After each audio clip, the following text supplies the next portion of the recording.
How would you like to grow your business the easy way? And in my humble opinion, the fun way, through speaking. Yes, you can literally speak your way to more business, and we can show you how. When I started my coaching business 15 years ago, I struggled making only $900 in the first 2 years. Yeah, you heard that right. Less than $1,000 in 2 years. The problem? I was busy running around to networking events and handing out business cards, trying to help everyone, everyone. Then I took the stage for the first time in my life and began speaking and teaching about the strategies I coached on. And when I really got my message dialed in, my business went literally from 3 figures a year to 7 figures. The secret I finally realized is that when you take the stage, you instantly become seen as the leading voice in your niche or industry. Today, we show entrepreneurs just like you and just like I was how to dominate your niche by becoming the leading voice, not just another expert. We run an incredible business mastermind speaker training program. It's called The Leading Voice. You guessed it. If you head over to leadingvoiceplatform.com/podcast and grab my free roadmap, 8 Pillars to Profitable Speaking. This free roadmap outlines the exact 8 secret weapons you need to truly become the leading voice in your niche. This is exclusively for my podcast listeners. You go to leadingvoiceplatform.com/podcast and start speaking your way to more business. Speaking of getting booked, this podcast is about one thing: getting booked to speak more. Whether you are an established speaker or a newbie, we want to see your career take off. Hundreds of speakers are hired every single day. And you are next. Let's jump in with your host, Matt Brawning. Hey, welcome back to Speaking of Getting Booked. It's your host, Matt Brawning. We are here today with a pretty dynamic promoter and business owner, and we're going to talk about, of course, all sorts of speaker tips, tactics, ways to get you booked on more stages. That's what the show's about, and you already know that. I'm here today with Traci Scherck. Traci Scherck is an HR professional. So she's worked in HR for years with some huge names. Due to confidentiality with her clients, we can't list any of the names, but I promise you several of them you will have heard of. She's a super innovative HR professional committed to putting humans first and achieving customer engagement and profitability goals through authentic and concise HR solutions. This is cool. She works with nonprofits. She works with union, non-union organizations, healthcare, manufacturing, education, retail, construction, literally any kind of a business, from solopreneurs all the way on up. Everyone needs a piece of retail or a piece of HR. So Traci does that as her full-time consulting and speaking. Here's what's great, though. We're bringing her on the show because in addition to that, she also runs a chapter for the eWomen Network in Beloit, Wisconsin. Beloit. It's a huge city. Everyone's heard of it. Second only to New York. No, it's a small town, but it's a really, really cool growing chapter, Beloit, Wisconsin. And we're close by because I'm in Grand Rapids, Michigan. So I love connecting with the Wisconsin, these Midwesterners. She's also a speaker for Pryor Learning Systems. So we're going to talk a lot about all the different elements that she's been as a speaker, but also as a promoter. And she's promoted and done a ton of fundraising events for nonprofit companies, anything from small living room events up to, golf tournaments with hundreds of people. And we're going to talk about how each one of these kinds of events work and how you can be a part of it. Traci, man, what an open. Welcome to the show. How are you? I'm great. Thanks for having me on this morning. Man, I'm so excited to jump in with so much just so much stuff to get into. So you're a speaker yourself. You're a consultant, yes. And you also, I would classify you as a promoter. You're also someone who runs events, puts together events in a variety of different kinds. How do you see yourself? What do you first? So first, I see myself as that connector. I'm always really curious about an individual's story and what are they looking for, right? Because in my back pocket, I typically have the resources to help them to solve that problem, whether it is something HR related where, my organization can step in and assist, or it's a stage that they can speak on, or it's a connection to move them forward to meet their goals. So if you're primarily a connector, to me, it's like it makes perfect sense that a connector person, I met, so many of them, I'm one of them as well, that they would promote and have their own organization, or they'd have their own platform because you're always connecting out with people. What made you? Well, let's talk about how you got started. So, what was the first either speaking or promotion, business or enterprise engagement that you did? Were you speaking first, or did you promote and put on events first? So in my career, which is human resources in HR, you do so much training. So I remember the first time I had to get up in front of a group of employees and do an employee training. And I'm so nervous about it, even though they were my staff, right? And from that, I really fell in love with the training piece, and that just naturally led into speaking. And then in my roles as they developed, it moved from HR into fund development and into marketing. So with that, it was naturally planning events for organizations. So the two really fell hand in hand together. So whether it was I was organizing and emceeing events, or I was the one who was, on the stage speaking. But what really sparked that is my grandmother started a group called KFAD, Kids, Fun, and Drama, when I was probably in 5th grade. And what her passion was is ensuring the individuals could get out of their shell and really speak on stage, because she saw how important that was later on in life and in a career. So that was really the first time I was on a stage. I was probably 5th grade, and I was in a show called Clowns. Now, was this a nonprofit, or was this just kind of a neighborhood organization she did? It was and is a nonprofit. It just celebrated its 30th year. Oh my gosh. Yeah. So anyways, yeah. That's phenomenal. So you got up on stage, and were you a kind of speaker that you liked it right away, or did you have to get over like yourself and, nerves and confidence and all that sort of thing? Because a lot of people think, speaking is easy or it's hard, but I don't know. I think each of us have our own story with it. So you hated it at first. I did. And I think it was a self-confidence issue, right? And then the more you go about doing it, it's like, oh, I kind of like this. And I like this because I could see the eyeballs light up in the audience. And when I could see what I was doing was having a difference and making an impact on someone else, it was kind of like, oh, I can do more of this. Then you start to get addicted to it, right? And it's like, oh, how else can I help? How else can I connect? What are those questions that they have that I can serve?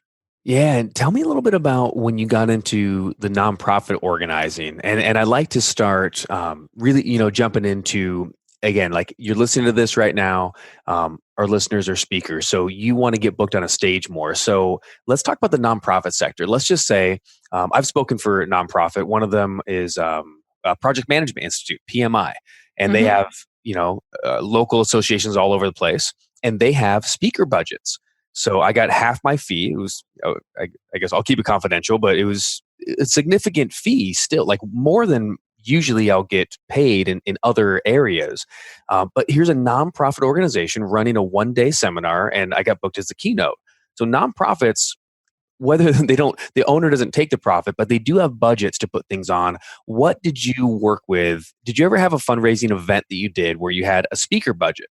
If you did, tell me a little bit about that. If you didn't, tell me, did you still have speakers? Did they donate, and how did that work? Yeah. So there's a couple different things here, right? So one of the nonprofits I worked for is a community action agency. And there's times where we would bring in individuals to speak on a very specific topic, or when we did large events. Now, a lot of times for the events, those individuals would be local individuals.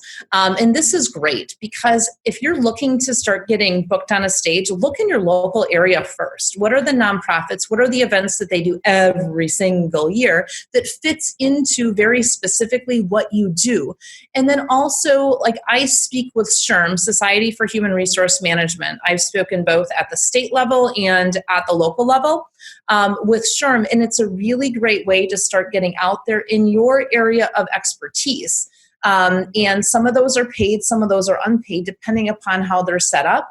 But the key here is if you're at an unpaid event, make sure that you have some way of collecting names, emails, lists, that really juicy giveaway, because you never know who's in the room and what stage you're going to get booked on next from that. And I agree with you that there are definitely speaker budgets. So, but you have to ask for them. So Well, and let's pause especially. there just for a quick second. I want to just real quick address what you said is, I'm a huge believer in, there's three different kinds of speaking. There's paid speaking, there's free speaking, there's platform or sales speaking. And to me, as a speaker, you gotta, if you have all of those ability, you start off, maybe you have to pay to speak. I've sponsored many events. I'm sponsoring an event we're going to be at together next week.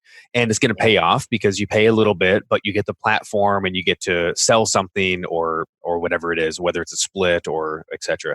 But then free speaking is huge. You get to go speak for free and you can do some kind of a freebie. You can do a strategy session. And of course, a lot of speakers think the holy grail is to be paid to speak. And that's certainly a great revenue source. But don't be too shy about staying away from the other ones because you can actually make a lot more. We'll talk about that a little bit, Traci. You can make a little bit more, sometimes a lot more, by going in with a free or a sales offer in the beginning, and then bringing people through a coaching funnel or through events that you have and things like that. Right. And when I do free events, so for example, I'm doing a free event next week. And when I'm doing that event next week, what I'm doing is I have a very specific income dollar amount that I'm looking for from that event. I'm not getting paid from them. I'm not selling anything from the stage, but based on who's in the room, there's going to be at least 35 people in the room. They are my target market.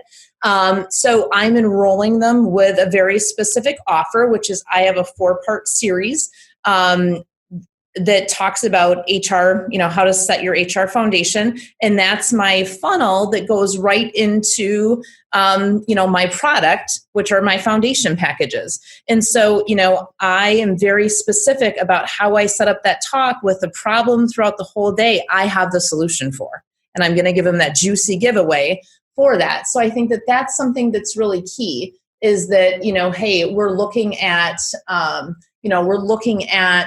what that is and that's what we're really offering throughout the day. So let's go back to the nonprofits and the organizations local. So why is it being a local speaker better? Is it easier to get them booked? Or are the meeting planners looking for a local speaker? So I know like with TV and some of the media, I've been doing a lot of like, if you have a local hook, if you say, hey, I'm a business owner here, or there's an event that's in your local town, it's a lot easier to get the producer to book a segment. Whereas if you just say, hey, I'm some national person, there's not a hook for it. Why does a local hook matter? And does it in fact make it easier to get booked or to get yourself, over with the promoters? Yeah. So local, it's much easier because you're known in that area, right? You're known because you live there, you work there, you raise your kids there, but you have also developed those relationships. So it's always easier to get booked with someone when you have a relationship. But I'll also name, you'd spoken a little bit in the beginning about, I speak for Pryor Learning Systems. And the reason why I did that is I wanted to get comfortable speaking on larger stages. So when I speak for Pryor, I'm in front of 60, 70, 30 people, right? Depending upon the size. Even though I'm not necessarily booking anything with that, I'm getting in front of people and I'm getting my talk. So it is very concise. So I was going to save that till later, but let's talk about that now real quick. So okay. In addition to promoting and doing the normal speaking you do, and I love this, I wish I did this in the very beginning. I guess I did a version of it. So when I first started speaking, it was 2006. I put on some of my own stuff, really, really hard. But then I worked for an NLP training company for a year as a trainer. And I was really into neurolinguistic programming. That's what I started, teaching and doing. But I worked for them. So I had seminars, sometimes there was 4 people, 6 people, 15 people. It didn't matter because my favorite part was there was no risk because I was still going to get some kind of a base fee to go out. I was going to have my travel paid for because it's on behalf of this company. Now, I'm not going to sell my own stuff, but so what? I spent the weekend training and teaching this thing in a new city. All the expenses were paid, and then there was a commission if we sold any trainings. So some weekends, I made $500. Other weekends, there was a few $1,000s. But no matter what it was, I looked at the same as you, same as with Pryor Learning Systems. If I get to be an independent contractor for a training company, a seminar company, I'm going to get that experience speaking and selling in front of crowds where the failure is only truly feedback. It's only feedback. Whereas if you're putting on your own event, you put your own hotel, you get your own promotion going, and you get 3 people there, no one buys anything. Now you're like in the whole thousands of dollars. That's how I started. That was a big mistake. I'm glad you're doing this as well. Would you recommend people try to find a way to do that? And if they do, or if you do, what would be a first step to get your foot in the door with a company like Pryor Learning Systems or similar companies? Like, how did you do it, and what's your story with that? Yeah. So my story is I just reached out to them. I just reached out to, and I called them. I did. And I think that that's the key with anything. Opportunity isn't necessarily going to come knocking on your door. You've got to go find it, and you need to set yourself at that table and play. And that is incredibly important as a speaker. And that's incredibly important in business. If you want something, darn it, you got to go get it, because no one's going to do it for you. And that was a key with Pryor. I called him and I sent him an email, and I didn't hear anything back. So I called him, and I ended up talking with Amy. She is the one who, does all the interviews and contracts with speakers. And, we scheduled a Zoom meeting where we did essentially, I did a 5-minute training. And then from there, I went out and got certified. And so the key is you have to be a go-getter, right? You have to say, here's what I want. And, is my end game to be, a trainer for Pryor forever? No, absolutely not. But it is to learn and to serve. I mean, I have so much fun serving in those rooms. And again, my reputation isn't necessarily on the line, right? Pryor's is. But again, it's the feedback. And the feedback for me has always been very good, but I'm learning. And when you can go and speak 5 days in a row for 6 hours at a time, you really quickly learn what's not working, what is working, and you can quickly make those changes. Whereas if it was events that I'm booking myself, they're 2-3 months apart, and you've forgotten by that point in time what you learned the previous time. So did you say 6? How many times a week are you speaking with them, or how many times a month? It varies. So there's times where I typically only do 5 to 7 a month. But when I go, I'm doing 5 days in a row or 3 days in a row. And I'm speaking for, it's 9 a.m. to 4 p.m. Right. So. Oh, so you'll do days in a row, and will it be different crowds every day? Yeah. Or will it be okay. So they'll book you to be like in a town, and then you go one seminar after another, and then you're back home. Right. So you go town to town to town. So like I did Grand Rapids to Farmington Hills to, I don't know, somewhere else in Michigan, right? Oh, so, very cool. So look, if you want to, and also it's a cool excuse to, you learn, you start traveling a little bit. And here's one of the little secrets, and you probably, you would share this too. You get booked into different hotels, or if you end up getting flights, the thing with a lot of hotels and flights is all the miles have to go under the participant's name, not under the person paying for its name. So if you do it right, depending on the company, there's also a chance you can bump your statuses way up, which makes travel a lot easier for you too. Yeah, absolutely. Just throwing out those little things we pick up over the years. Okay, so the secret, just a quick recap, is if you want to gain more experience, and if you're not getting booked for big stuff, one of the greatest things you can do is become just a good speaker. There's no replacement for quality. And so find a place. I know another speaker friend who does the exact same thing. He's a phenomenal speaker. But in addition to his speaker training, everything he's doing, he also picked up a independent contractor consulting gig, just like you did, with a similar company to Pryor. And he travels, he's gone 2 weeks out of the month, and he loves it. So if you love travel or you want to do it more, what a good idea. What a great way to do that. Let's move into the nonprofit sector. Let's move back to that. Yeah. So there's a nonprofit in my area. Let's say I want to get myself known or booked as a keynote speaker. One thing you said, I want to recap and then kind of dive into it. We talked about being local first, but the real reason isn't because they're looking for a local speaker. The real reason is because you can be more connected easier. So what are some places that you would do? Like, would you go to networking events? Do you attend Chamber of Commerce? Is that where you meet people? How do you stay connected? Or is it through one relationship refers another one? Talk about that a little bit on how you can kind of ingrain yourself as a known speaker in your local community. Yeah, absolutely. So there's a couple different things, and I'd say that there's no one best thing. It's definitely a combination of finding 2 or 3 and weaving them together, right? And so joining the local chamber is so incredibly valuable because... So it is. You agree with that? Yeah, absolutely. Because they're connected to all the different businesses. And what I'd say is when you join the local chamber, don't just join the chamber, join their ambassadors. So when you become an ambassador for the chamber, you're connecting with other business owners, and then you are seen as, and this is really important, is how others perceive you. You're seen as a leader in that community. So you're going to all the ribbon cuttings, right? You're showing up in Beloit here. It's your red sweater, right? You're showing up in your red sweater at the business after hours events. And that's how you're meeting individuals.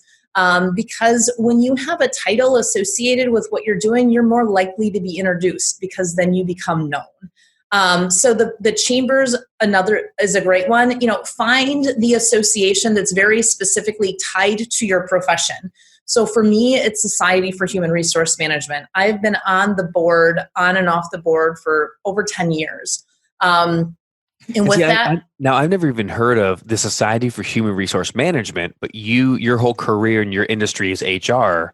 And I love, guys, listen to this. Like Traci went out of her way and said, what are the associations? What are the industry conferences? What are the groups that are all connected to HR? And let me be a part of those things. And so second thing too is don't just attend the networking or attend the conference, but you said really join at an ambassador level or join at a higher level.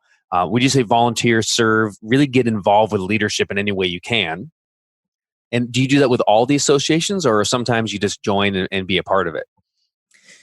Sometimes I just join and be a part of it, but there's perks to that too, right? So a lot of times your membership is free, or you get discounts off of a certification, or you're introduced to others, or you're seen as a premier speaker because of that. So that's a key thing is, it's not only joining, and I don't do that for all of them because quite honestly, time is of the essence, right? So you need to really look at what is my return on investment by joining this organization, and what's the return on investment by stepping into a leadership position in this organization. And I'll also say there's nothing worse than saying you're going to do something and not do it. That's probably the quickest way to tank yourself. So just make sure that you can follow through on all your commitments.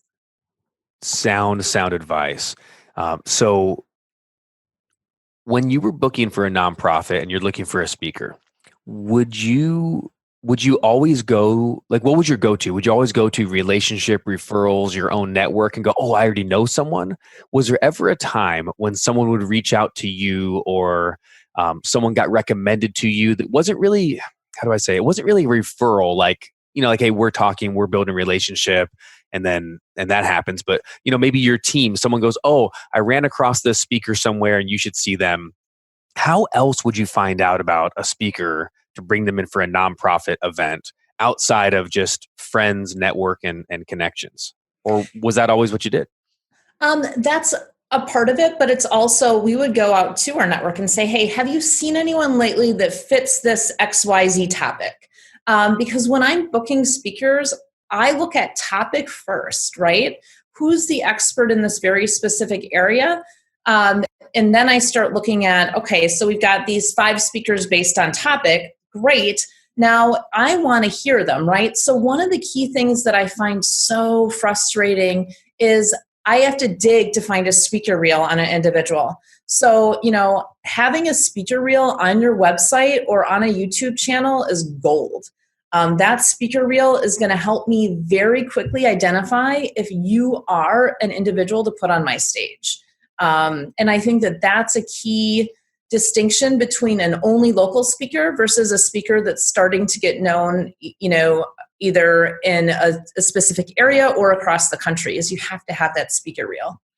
And if you're starting off, even would you, and I'm curious your take, right? I have my own opinion, but what would you see if someone's starting off and they're kind of a newer speaker, but they're really good on that topic, right? Say they know that topic.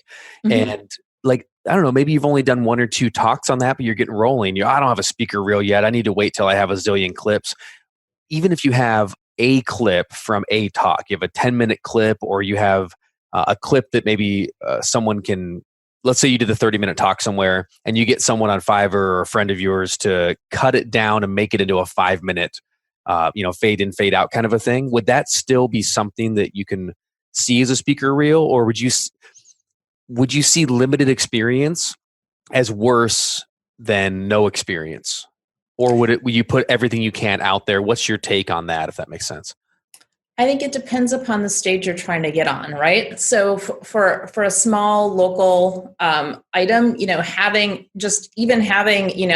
on my MacBook, I videoed something and put it out there so that there's something out there of me speaking is incredibly important. And I'll name right now, I had a speaker reel done. It's not quite finished yet. So what I have out there right now is clips that are not to a professional quality, but it's still showing the quality of my speaking, even though the video itself isn't the professional quality. So don't let that stop you. And most of them now, most of the RFPs and the things that are out there, even the emails, is we want to see a video. So RFP, request for proposal. Mm-hmm. You talk about that a little bit? Yeah. So RFPs, the request for proposals, is a lot of times, especially for the bigger ones like state SHRM conferences, the Society for Human Resource Management, or the larger associations, they are going to ask for a request for proposal, which does include 3 references, which includes some sort of video reel, and includes typically it includes your top 3 kind of items that will be covered within your talk. And so, just be prepared to show those things and have that go back to that specific organization so that they can see who you are as a speaker. So again, if you're starting off, one of the things, what should we focus on in the beginning? It's like, look, get out there and talk anywhere, anyhow, and film the dang thing. Get some clips and have those ready. You got to have something. You're not going to get yourself booked on any stage, no matter what it is. Again, small, local, maybe, but like anything that you're going to get paid for, you're not going to get booked if they can't see you, if they have no idea what they're getting. And again, same thing for every media. People, in the TV world, they want to go on the Today Show and they want to go on Good Morning America. You're never going to get booked on the Today Show if you don't have, 30, 40 clips of local TV in smaller audiences where they can see, okay, this person's a proven commodity. And the same thing goes for getting booked on a larger stage, a big association. You want to get a $5,000, $15,000 keynote fee? Not a chance if you have zero credibility. So we're talking about building the credibility in the beginning. I think it's so important. Let's pivot a little bit as we kind of start winding down on our time together, Traci, on you launching an eWomen Network chapter. I love this because it sounds like you eat your own cooking. As Keith Cunningham from Texas would say, a great business mentor, you eat your own cooking because you talk about being involved in local community, being a part of different associations, networking groups, and then serving in leadership as quickly as you can to be known. And that's actually how we got introduced through a mutual friend who's also an eWomen Network chapter leader or chapter president. What's the official name for this? Managing director. You are the managing director. I should have that down by now. You're the eWomen Network managing director for Beloit, Wisconsin. So what sparked you saying, I want to decide this? Did you launch this? Was it already there and you took over managing director, or is this starting from scratch with you? I started from scratch. So there was not a chapter here. There was a chapter in Milwaukee, which is Jamie's chapter. And so when I was introduced to eWomen Network, and specifically to Jamie, I loved their mission. And their mission is supporting 1 million women generate 1 million in annual revenue. And they have a complete success system on how to go about doing that. And I was really intrigued with that, but I didn't want to drive an hour and 20 minutes every time to connect, right? And I knew I had the connections in my local community, and I knew there was a ton of people here that I didn't yet know. And I said, hey, I just want to start one. And with my nonprofit background, with my background in fund development and marketing, and just being that natural connector that I am, I'm like, I can do this. And so, that's really how I just launched it. And as we record this, you literally launched it 4 or 5 months ago, taken off real well. So congratulations. It's awesome. Thank you.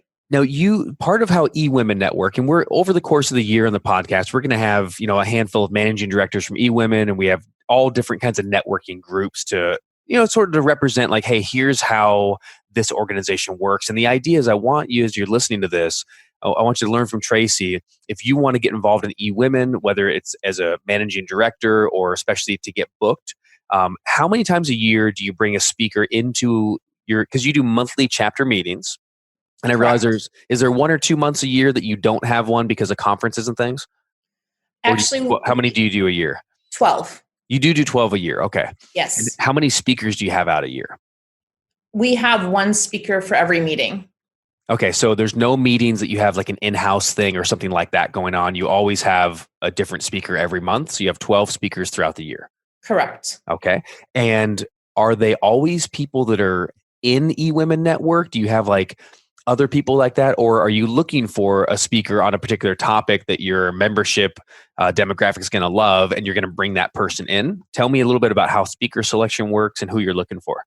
Yeah, absolutely. So, the preference is always the eWomen Network member. And eWomen Network has been amazing at creating a speaker platform where they actually have something called a pro speaker. Yes, you're buying into that.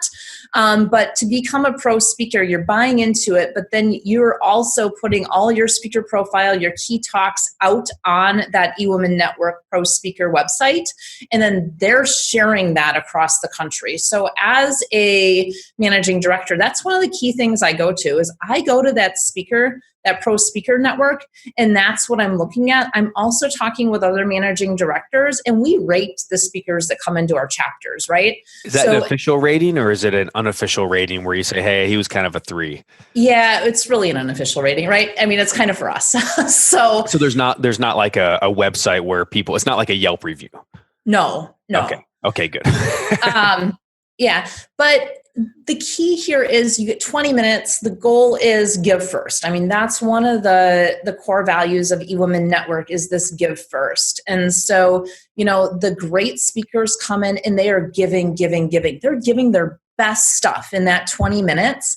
And typically then they're saying, if you want to, let's say that it's 3 tips to public speaking and they have 10, they're going to say, if you want more, drop your card and we will send you, the PDF of the 10 best tips to public speaking. So they just got you onto their list. Now they can nurture and love on you, right? Okay. So, but you're not selling anything during that time. Perfect. So just to recap, listen, eWomen Network, guys, is a great place to speak to. It's a value give first.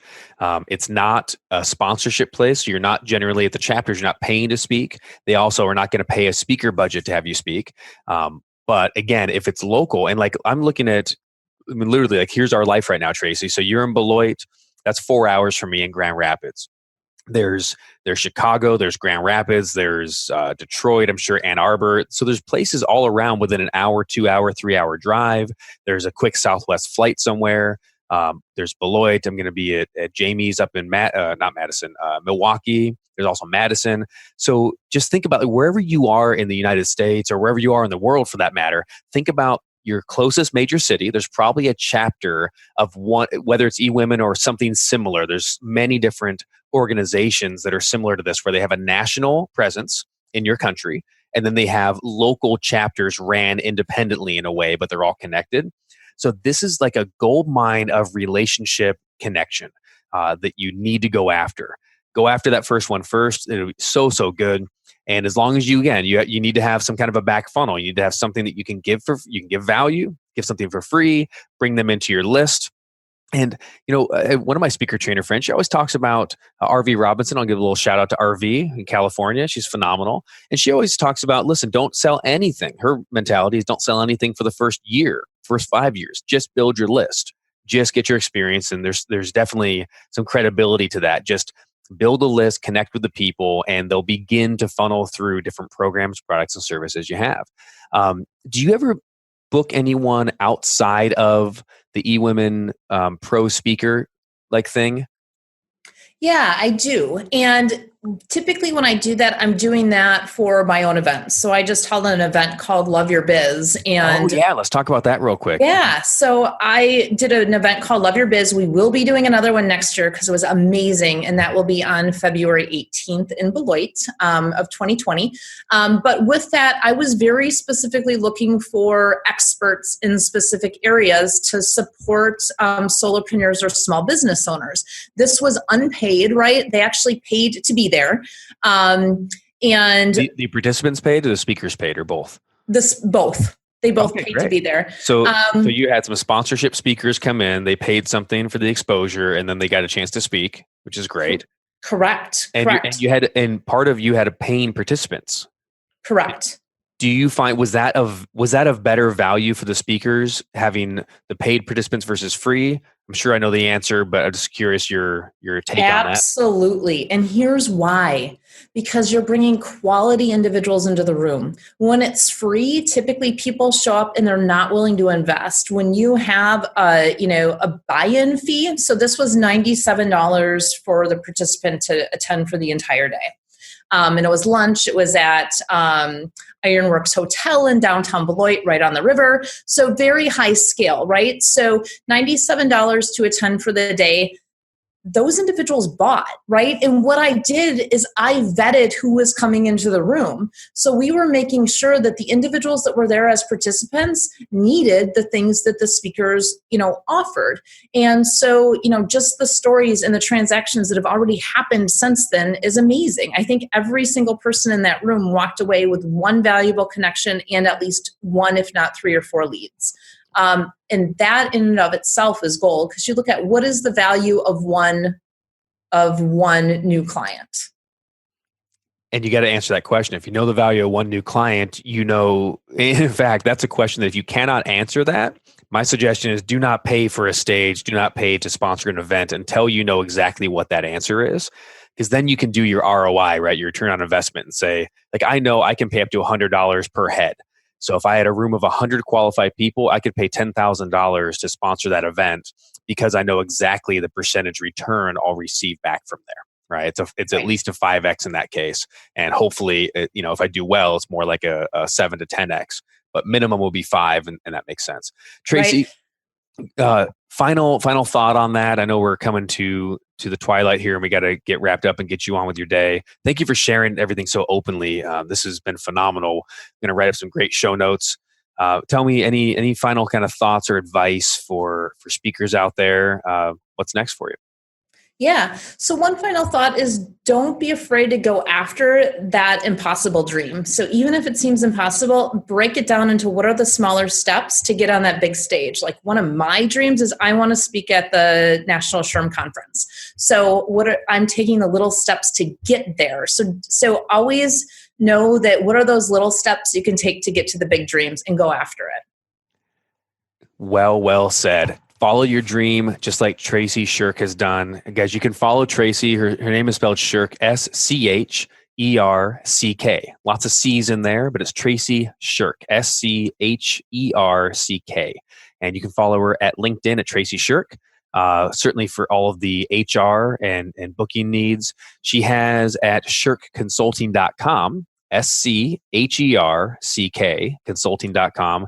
She has a really cool, you mentioned it earlier, a 4-part video training for HR, for small business, how you can get ahead of the curve, how you can avoid IRS and tax issues with independent contractors. It's a phenomenal training. It's free. If you go to scherckconsulting.com, if you have any kind of a business from a solopreneur on up, make sure you check that out. You can also follow her at Facebook at HR Innovates. And you can find her every single month in Beloit, Wisconsin, running the eWomen Network chapter. Or if Pryor Learning Systems is coming to your town, there's a good chance in the Midwest you might get Traci Scherck. Traci, thanks so much for coming on the show. I sure appreciate it, and looking forward to connecting more when I come out to Beloit. Sounds great. Thanks, Matt. All right, guys, that's the show for today, for this week. Hope that was valuable for you, man. So many good nuggets. Remember, go back and listen to this one again. This was packed full of value. We talk about how to get experience as a corporate trainer for another speaker company with getting more speaking experience with no risk. We talk about how to get booked in your local community. joining relevant associations, serving in leadership roles. That's a huge takeaway I want you to get. And how to get more and more connections. And then how to get booked at local chapters for these organizations by building your list to sell future programs, products, and services. Listen to it again and pick one thing as a minimum and apply that this week. Get out there and get booked. See you next week.